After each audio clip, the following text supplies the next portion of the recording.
네, 공자학원 실태알리기 운동본부 한민호 대표 모시겠습니다. 대표님 어서 오십시오. 네, 안녕하십니까. 네, 오랜만에 뵙습니다. 네.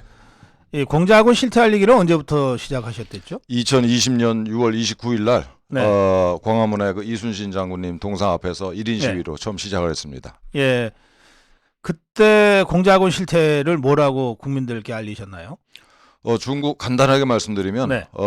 공자라는 간판을 내걸고 중국어 중국 문화를 가르친다는 미끼를 흔들면서 네. 사실은 중국 공산당의 선전선동을 전파하는 통일전선 공자의 거점이다. 네. 이렇게 얘기를 했었는데 네. 그때만 해도 그 많은 국민들이 제 얘기를 굉장히 의아하게 들으셨죠. 네. 지금은 이제 공자학원의 정체를 우리 국민들의 많은 분들이 알고 계십니다. 예. 이번에 밝혀진 걸로는 한국에 23개 공자학원이 있고 그중에 22개가 대학 안에 있다. 이렇게 예. 보도가 된 바가 있는데요. 거기 빠진 게 있는데 16개 중고등학교에 있는 것까지 합치면은 39개. 전 세계에서 예. 제일 많습니다.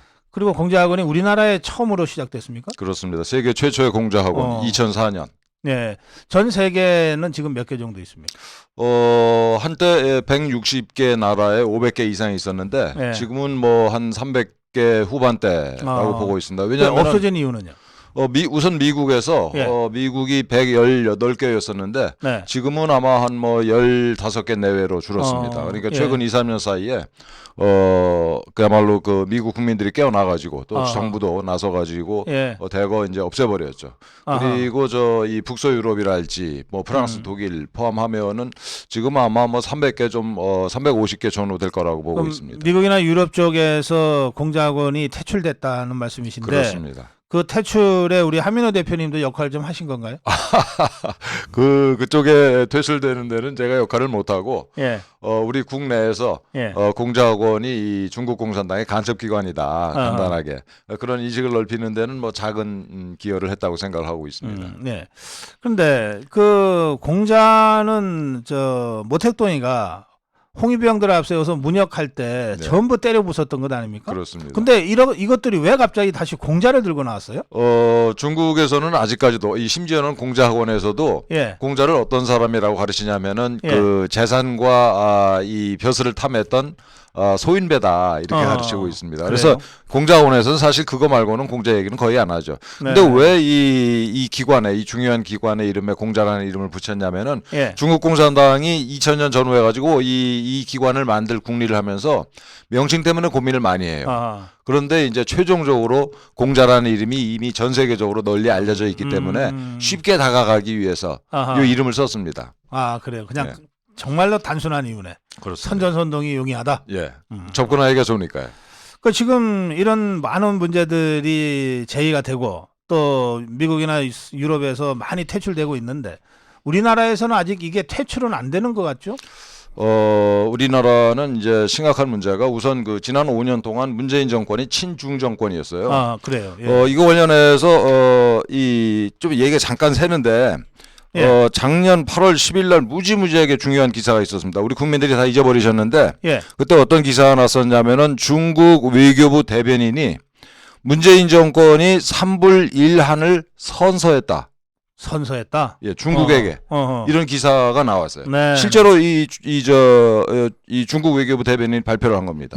저는 문재인 정권은 중국 공산당의 시다발이었다 이렇게 확신하고 있습니다.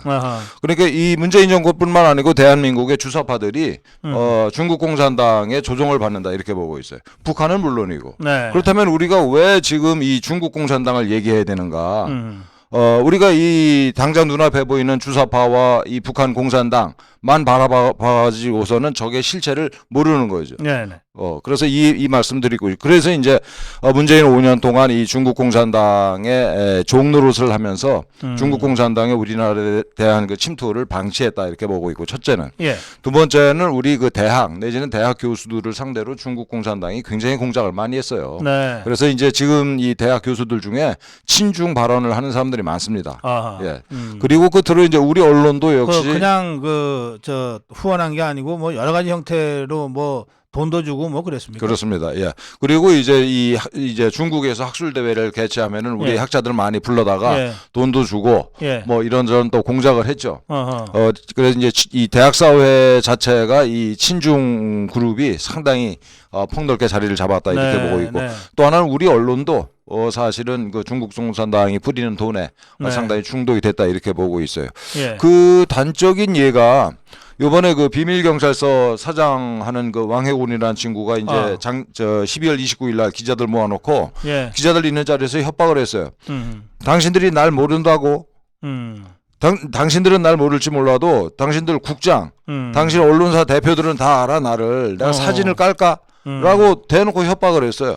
이런 그 자신감의 배경에는 그동안 중국 공산당이 우리 언론을 상대로 상당히 공들여서 공작을 해놓은 게 있다라는 거죠. 정말 저것들 말로는 아주 뿌리 깊은 관시를 만들어놨다. 네, 어처구니가 없습니다. 한국 사회에. 예. 예. 그리고 이제 저 며칠 전에 그 저 한중 의원 연맹이 이제 발족을 했고 예. 또 하나는 이 중국 공산당의 비밀 경찰서 때문에 온 국민이 분노하고 있는 마당에 네. 이 문제를 이 정식으로 거론한 국회의원이 제가 알기로 정진석 의원 하나예요. 예. 이 정도로 이제 우리 정치인들도 정말 많이 이제 오염된 사람들이 있다잖아요. 이렇게 보고 있죠. 그 동방명주예요? 예, 동방명주라는 식당입니다. 한강 식당은 식당입니까? 식당으로 차려놓고 그 예. 안에서 공작을 한 거죠. 이게 이 재밌는 게 뭐냐면은 그 이제 식당에 다녀온 사람들의 후기가 예. 아주 그 일치되는 게 첫째는 맛이 없다. 짜장면이 불어터졌다. 맛이 없다. 비싸다. 비싸다. 그 다음에 불친절하다. 예. 이건 뭐냐면은 걔들이 장사를 못한 게 아니고 손님을 안 받으려고 일부러. 니들은 좀 오지 마라. 여기는 우리 공작소야. 라는. 그냥 가짜로 차려놓은 건데 착각하지 마. 그렇죠. 예. 그런 거죠. 일부러 맛없게 만들었다. 그 동방명주가 2017년 12월 달에 문을 열었는데 예. 비밀경찰서가 그때 생긴 게 아니고 다른 데 있던 게 이제 그쪽으로 이제 이 본부가 옮겨간 거죠. 예. 그래요. 이 비밀경찰서는 이미 수십 년 전부터 있어 왔던 거고. 이 비밀경찰서가 하는 일이 뭡니까? 1차적으로는 그 국내에 들어와 있는 중국인들 감시하고 그 중에서 특별히 이제 그 이 반공으로 기우는 사람들은 잡아다가 우선 이제 협박성 설득을 하죠. 그리고 정 안 되면은 중국에 있는 그 가족이랑 화상 대화를 하게 만들어 가지고 인질로 중국으로 데려가고 예. 이런 일이 이제 1차적인 일이고 또 하나 중요한 게 이제 국내에서 이 친중파를 양성하는 거점으로 삼습니다. 그러니까 이번에 그 왕해군이가 얘기를 했다시피 그 동방명주에서 이 한중 수교 30주년 기념 한중 언론인 무슨 세미나랄지 뭐 이런 그리고 이제 이 심지어는 국힘당 쪽의 관계자들도 거기서 회의를 많이 했어요. 이런 식으로 이게 이제 걔들 용어로 통일전선 공작인데 친중파를 포섭하고 이렇게 네트워킹 해나가는 그런 공간으로 썼던 거죠. 그래요. 그런데 이 비밀경찰서가 만약에 작동이 됐다면 이게 이제 다른 나라에도 이런 비밀경찰서가 여러 군데 확인이 되고 그래서 축출이 되고 그랬잖아요. 예. 이게 그러니까 이 국내법을 어긴 이게 범죄 행위인 거죠. 그 문제는 국내법을 어떻게 이제 구체적으로 어겼나에 관해서는 이제 조사가 좀 더 이루어져야 됩니다. 확실한 거는 이제 국제조약, 영사관계에 관한 비인협약이라고 있어요. 그거는 이 타국에서 자국의 행정권을 발동할 때는 대사관이나 영사관을 통해서만 해야 되는데 합의되지 않은 말 그대로 비밀 조직을 가동을 해서 이 경찰권을 얘들이 행사한 거죠. 명백하게 국제법 위반입니다. 그리고 우리 이 주권을 유린한 거고 있을 수 없는 일이죠. 그래요. 그 중국은 이제 이 문재인 정권 때는 이미 대한민국을 다 접수했다라고 얘들이 생각을 했어요. 그래서 이제 사실상 대놓고 공작질을 한 거죠. 그래요. 지금 우리나라에 들어와 있는 중국인, 그러니까 중국 국적인, 이게 대략 10만 명쯤 됩니까? 이 불법적으로 들어와 있는 사람까지 포함하면 한 100만 명으로 추산을 하고 있습니다. 합법적으로 들어와 있는 합법적으로 들어온 사람들이 한 80만. 80만 명. 그래요. 이 사람들이 말이죠. 대부분은 중국 공산당의 통제를 받고 있는 건가요? 중국이란 나라를 볼 때 중국이 이제 14억 인구인데 당원은 9,500만이에요. 그런데 중국이란 나라는 우리가 상상할 수 없는 이 독재 국가입니다. 이게 당이 그야말로 이 신적인 권한을 행사하는 나라예요. 그래서 이 걔들이 이제 중국 공산당이 세계 정복을 실제로 목표로 하고 있는데 네. 세계 정복을 위해서 걔들이 생각한 그 전쟁 개념이 초한전이라는 걸 단어로 걔들이 정리를 했어요. 초한전은 뭐냐면 초나라와 한나라의 전쟁이 아니고 한계를 초월한 전쟁, 한계가 없는 전쟁이에요. 그래서 이 합법과 불법의 경계도 없고 도덕 같은 거는 전혀 무시되고 모든 네. 수단을 써서 전쟁을 하되 군인들만 전쟁을 하는 게 아니고 전 국민이 전사다. 그리고 이게 전쟁할 때가 따로 있는 게 아니고 지금이 전쟁 중이다. 이게 이제 초한전의 개념이에요. 그리고 걔들 개념 속에서는 일반 국민이 다 전사예요. 실제로 그렇습니다. 14억 중국인이 다 전사다. 예. 그러니까 한국에 들어와 있는 100만 이 중국인들도 이 당연히 중국 공산당의 철저한 통제하에 있는 거죠. 네. 깜짝 못하는. 그리고 이제 걔들 사회 내부, 중국인 사회 내부에서 누가 우리를 감시하는 자인지 모르는 거예요, 이게. 늘 불안해하면서 이탈을 못하는 거죠. 시키는 건 다 해야 되는 거고. 그래서 이자들이 그러니까 한국에 들어와 있는 100만 명 이자들이 우리 국내 정치, 선거, 대선, 총선 이런데 어떤 형태로든 개입했을 것 같다 이런 의혹들이 그럼요. 계속 제기되고 있잖아요. 예, 우선 단적으로 이번에 그 동방명주 사장하는 이 왕해오군이라는 사람이 중국의 그 제한교민협회라는 게 있어요. 제한교민협회 총회. 이게 중국인 단체가 굉장히 많습니다. 지역별 그러니까 우리로 치면 호남향후회, 뭐 경남향후회, 뭐 이런 조직도 많고 굉장히 많은데 이게 총회가 있는데 여기 이 왕해군이 여기 이제 회장이에요. 2016년도 회장이 됐는데 2016년도면 어떤 때였냐면은 그 우리가 이 박근혜 정부에서 사드를 배치를 해가지고. 굉장히 이 중국 공산당이 분기탱천에 있을 때고, 그 다음에 세월호 핑계대고 이 촛불 난동 세력이 광화문을 뒤덮을 때, 그때 이 중국 제한교민협회 총회에서 성명서를 발표합니다.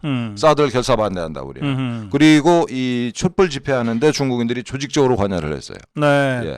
첫째 이거고, 그리고 선거가 있을 때마다 중국인들이 민주당을 지지해야 된다. 지난 작년 3구 대선 때는 이재명 찍자라고 공개적으로 집회를 가졌어요. 아, 그래요? 예. 중국 사람들끼리? 예. 투표권도 없는데? 이 대통령 선거 투표권을 가진 중국인으로서 귀화를 한 사람들이 15만 명이에요. 아, 그래요? 예.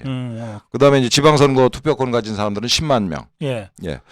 선거가 있을 때마다 특히 이제 지방선거가 있으면은 중국인들이 조직적으로 움직입니다. 그 촛불 집회에 중국인들이 조직적으로 동원됐다는 얘기가 많았는데 그거는 그 구체적인 정황이나 증거가 있어요? 정황만 있고 결정적인 증거가 없어요. 그 예를 들면 그때 이 광화문 도대체 이 촛불 시위를 하는 놈들이 어떤 놈들인지 그때 가본 사람들이 많아요. 그때 많은 사람들 이 관찰에 따르면 중국인들끼리 모여서 쏙닥거리는 이 장면을 내가 옆에서 봤다라는지 또 중국인들이 그때 이제 그 한국에 본토에 있는 중국인들이 한국에 오면은 주로 홍대 근처에 숙소를 정했었는데 그쪽으로 이제 이 중국 마포 연남동 연희동 그 전철 타고 단체로 이렇게 왕래하는 그 현장에 있었다랄지 정황 증거는 많습니다. 그런데 결정적 증거가 없어요. 그런데 이거 말고 또 하나는 이제 중국이 한국 정치에 관여하는 그 중요한 방식 중에 하나가 온라인. 그 인터넷 그 기사가 나면은 좋아요, 싫어요 누르고 각종 의견을 이게 입력하고 그러는 애들이 이 중국에 있는 소위 이제 우마오당 이 직업적으로 그걸 하는 애들이 적어도 3천만 명이에요. 3천만 명. 중국 본토에. 그리고 국내에 들어와 있는 애들은 7만 유학생들. 그다음에 이제 아까 말씀드린 100만 중국인들. 그래서 얘들이 이제 선거 때만 있으면은 우선 그 온라인 판을 얘들이 장악을 하려고 시도를 하죠. 다양한 방식으로. 그다음에 아까 말씀드린 것처럼 합법적으로 선거권을 가진 자들이 귀화한 사람까지 포함하면 한 25만 명. 알겠습니다. 이거 저 외국인 선거권 폐지 운동이 운동도 전개되지만 지난번에 한동훈 장관은 지방선거 때 10만 명, 그 3년 이상 영주 거주자들에 대해서 지방선거 투표권 주는 거를 원점에서 재검토하겠다 뭐 이런 발언도 나왔어요. 그때 이 한동훈 장관이 참 일 잘하시는데 네.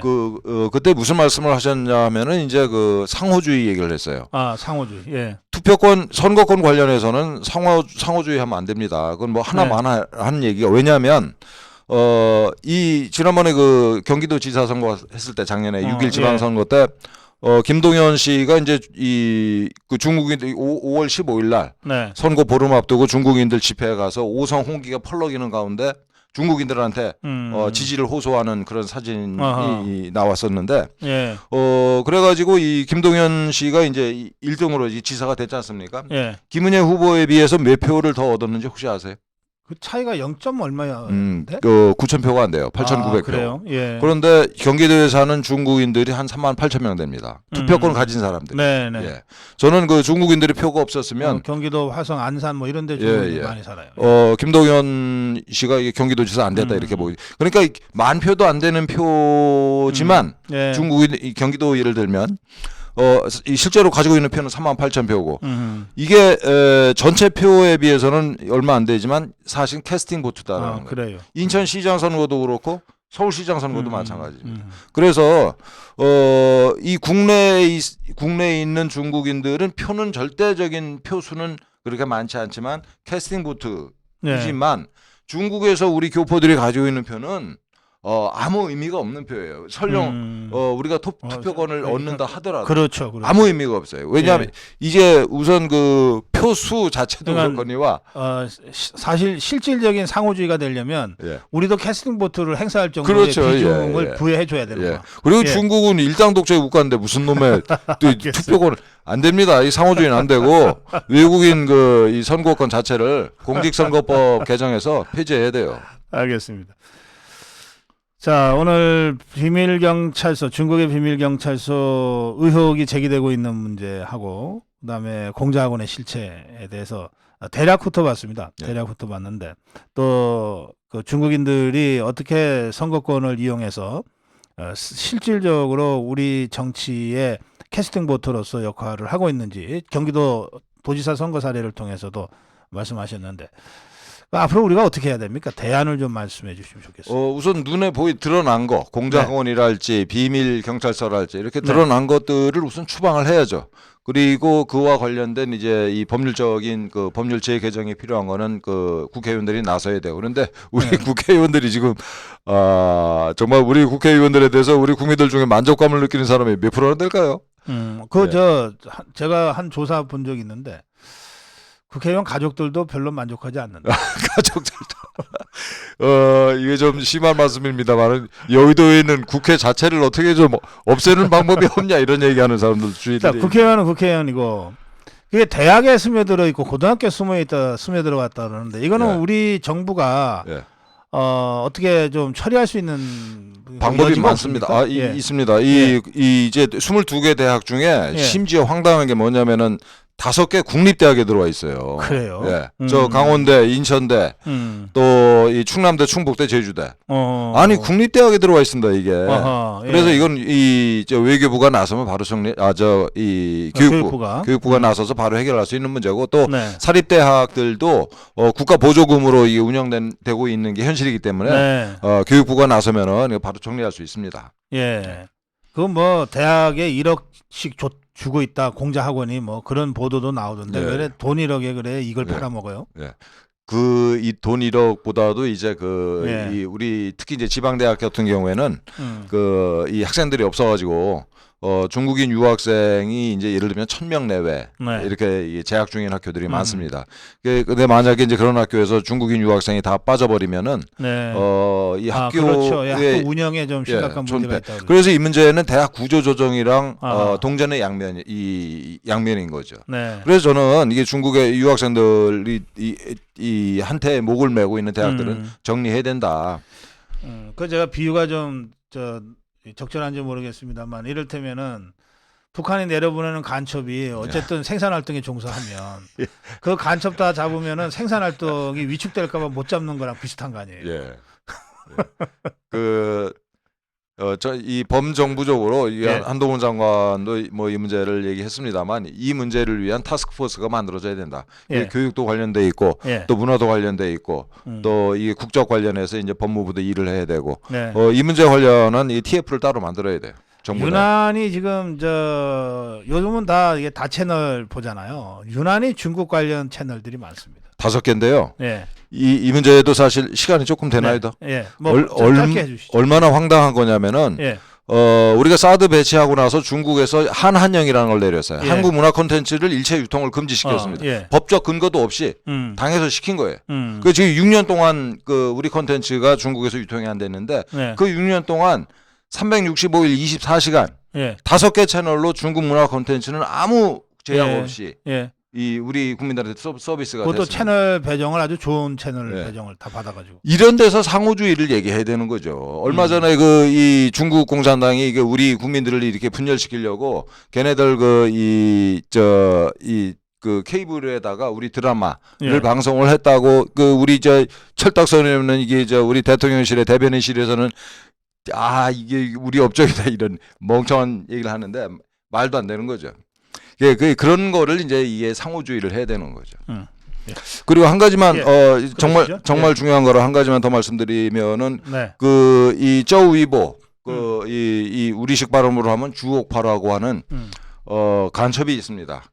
이 중국의 이제 인민일보, 이 중국 공산당 기관지가 인민일보인데 예. 인민일보의 인터넷판이 인민망이 있어요. 그 인민망 예. 한국 대표가 주옥파라는 여인인데 예. 그 여인이 이제 전국을 돌아다니면서 우리나라 지자체 장들이랑 어울렸어요. 네. 대표적으로 친하게 지낸 사람이 죽은 박원순. 박원순은 명예 서울 시민증을 줬습니다.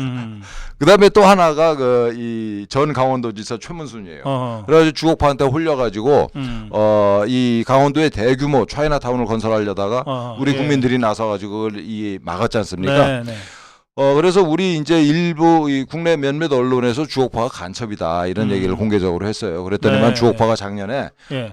이 주옥파가 간첩이다라고 얘기한 그 언론 매체들을 상대로 민형사 소송을 제기를 했어요. 그랬어요? 그래서 예. 이제 다음 달에 2월 초에 네. 재판이 네. 쭉 이어지는데 여기서 만약에 주옥파 손을 들어주는 판결이 나오면 앞으로 우리 대표님도 마찬가지고 저도 중국 공산당에 대해서 입 밖에 낼 수가 없게 돼요. 굉장히 심각한 중요한 재판이 알겠습니다. 곧 이제 전개되는데 그래가지고 예, 그건 재판 결과를 한번 지켜보죠. 예. 아니 그래가지고 예. 다음 주 수요일 날 11일입니다. 예. 11일 오후 2시에 주옥파 사무실이 그 프레스센터 옆에 파이낸스 센터 빌딩에 있어요. 아, 그래요? 그 주옥파 사무실 앞에서 저희가 이 기자회견을 개최하는데 다음 주 수요일 11일 오후 2시 그 파이낸스 센터 앞. 그래서 뜻 있는 우리 이 시청자 애국 동지들께서 네. 좀 같이 응원해 주시면 좋겠습니다. 알겠습니다. 예. 다음 주 수요일 11일 예. 오후 2시. 예. 프레스센터 바로 옆에 있는 파이낸스 빌딩 예. 앞에서 예. 그 성명이 있다. 예. 예. 알겠습니다. 예, 오늘 말씀 잘 들었습니다. 고맙습니다. 예, 감사합니다. 예.